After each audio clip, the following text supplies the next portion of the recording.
full video to mga idol. Mayroong laman mga idol. No? Mga idol, papakita ko po sa inyo paano kami mag-ila ng trap, kung anong ginagawa namin dito sa trap. Yan po mga idol.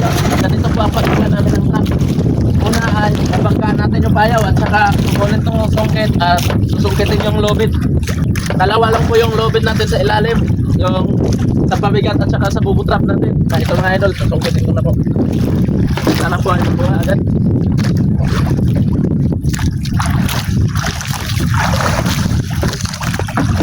Ay, parang hindi pa nakuha mga idol. Kaya mga idol, mahirap talaga ang trabaho namin dito sa laot. Kailangan talaga ng lakas saka kondisyon sa katawan para kaya nito. Kaya gagamitan natin ng mas umikot-ikot yung lubid sa ilalim. Hirap mga idol, no? Lalo na pag malakas yung hangin.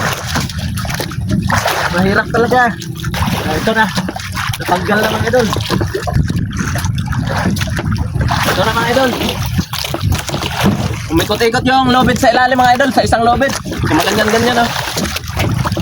Kaya mahirap talaga yung buhay namin dito sa laot.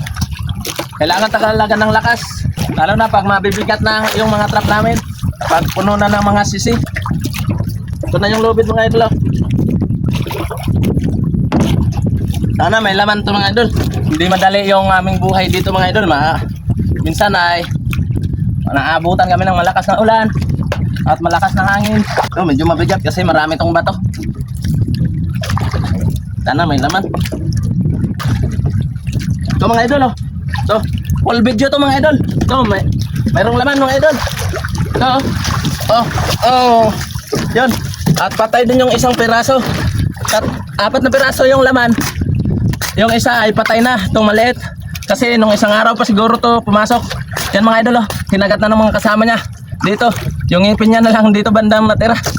Ito yung ngipin niya. Wala nang mga galamay niya. Kakainin na sana siya ng mga kasama niya. At ito, 3 piraso. Yung laman, napakagandang tingnan mga idol, oh. At dito, umitlog yung pusit mga idol, oh, sa kawayan. Hindi sila nag-itlog doon sa ano. Kaya kukunin ko po yung itlog nila at ilalagay ko doon.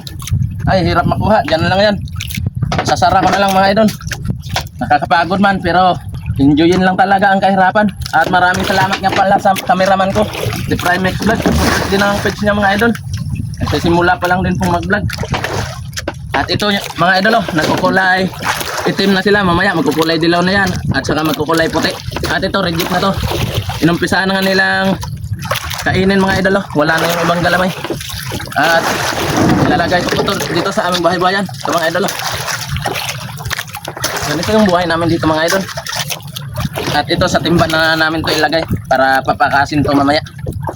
At ibibilad pagdating doon sa isla. At bibitawan ko na po mga idol. At pupunta naman kami sa aming isang truck nandun sa bandang unahan. At kami po ay nagpapasalamat sa suporta nyo sa akin mga idol. Alam nyo po mga idol na minsan lang po ako mag-post. Yung 1 million views ko nga po, ang kita lang nun ay 300 pesos. Grabe, napakaliit talaga ng bigayan ngayon mga idol. Shoutout sa inyo mga idol. Ingat po kayo dyan palagi. God bless po sa inyong lahat. Bye bye mga idol.